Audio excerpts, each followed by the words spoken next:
दोस्तों, सशक्त Bharat news channel में आपका स्वागत है।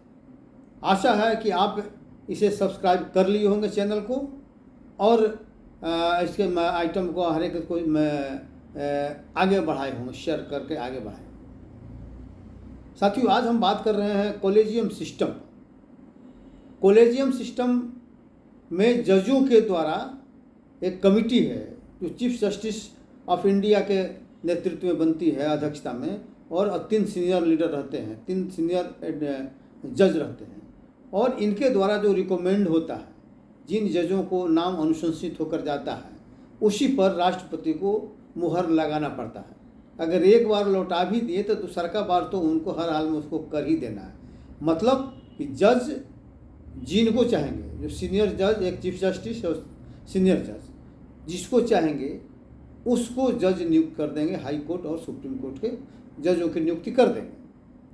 अब सवाल ये होता है कि इससे क्या लोकतांत्रिक प्रक्रियाओं का पालन हो पाता है? क्या ये पर्कुलेट हो जाता है नीचे तक के लोगों को? क्योंकि व्यक्ति इसमें जो है, व्यक्ति का जो उसका व्यक्ति विशेष का जो योग्यता है, उसको नापने का कहीं कोई इसमें पैमाना नहीं है।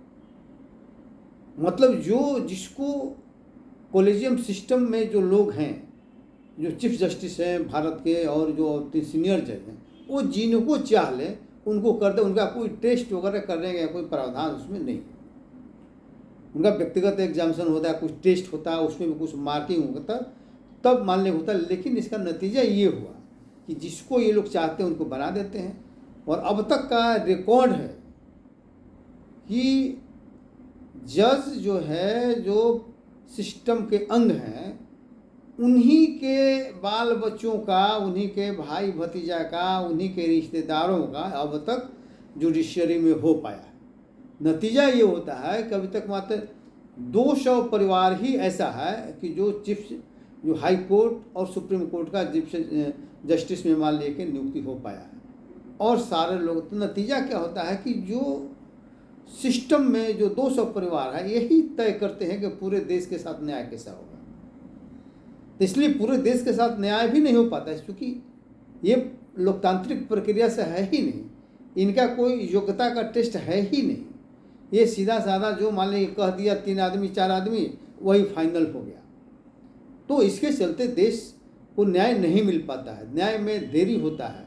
और सही मायने में जो प्रतिनिधित्व का सवाल है, न्याय मतलब तब होता जब सभी वर्गों का प्रतिनिधित्व उसमें होता। इस चीज़ का ख्याल कॉलेजियम सिस्टम में नहीं रखा जाता।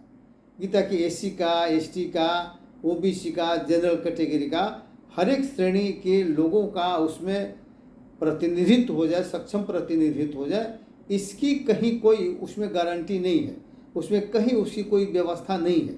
नतीजा क्या हुआ कि बहुत लिमिटेड लोगों का, परिवार का एक तरह से संस्था मालिक हो गया, जो देश के न्यायिक प्रणाली को कंट्रोल मालिक कर रहा है। इससे देश की स्थिति, न्याय प्रणाली जर्जर मालिक होते जा रही है, चरमरा रही है, और समाज के कमज़ोर वर्गों को न्याय मिलने में बाधा पहुंच रही है। तो इसलिए ये जरूरी है कि ये जो नियुक्ति की जो प्रक्रिया है, उसमें बदलाव लाना जरूरी है, ताकि व्यक्ति विशेष के योग्यता का भी हो जाए, उसमें निर्धारण हो जाए, योग्यता की जांच भी हो जाए, और मान लें कि जजों के नज़र में भी जो हो उसका भी मान लें कि पालन। तो दोनों में सबसे बड़ी बात है कि जिस तरह से यूपीएससी है, उसी तरह से राष्ट्रीय न्यायिक आयोग का गठन होना चाहिए।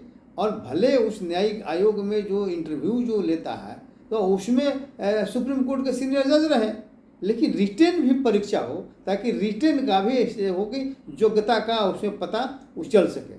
इसलिए ये जरूरी है कि राष्ट्रीय न्यायिक आयोग का गठन के माध्यम से, इंटरव्यू के माध्यम से, ये जुडिशरी में हाई कोर्ट और चीफ जस्टिस, ये सुप्रीम कोर्ट के जजों की, और उसको जो श्रेष्ठ जो जज हैं, उच्च मान लें कि समझिए चीफ जस्टिस ऑफ इंडिया हैं, चाहे chief justice of high court हैं, उनकी नियुक्ति जो है लोकतांत्रिक प्रक्रिया के तहत हो जाए। और वर्तमान प्रक्रिया लोकतांत्रिक प्रक्रिया के विरुद्ध है, लोकतांत्रिक नहीं है। इसलिए लोग इसको, इस व्यवस्था को कलंक भी कहते हैं। इसलिए साथियों, इस पर हम लोगों को, सभी लोगों को मन बनाना चाहिए और प्रयास करना चाहिए, सरकार पर दबाव बनाना चाहिए कि ये लोकतांत्रिक प्रक्रिया के तहत ही हाई कोर्ट और सुप्रीम कोर्ट की जजों की नियुक्ति हो। और इस व्यवस्था में मान लें कि जो भी हम लोग का योगदान संभव है सभी को योगदान करना चाहिए, क्योंकि वर्तमान जो कॉलेजियस सिस्टम है ये लोकतांत्रिक प्रक्रिया के विरुद्ध है और एक तरह से देश के लिए, लोकतंत्र के लिए कलंक भी है। जय भीम साथियों, जय भीम, जय भारत, जय संविधान।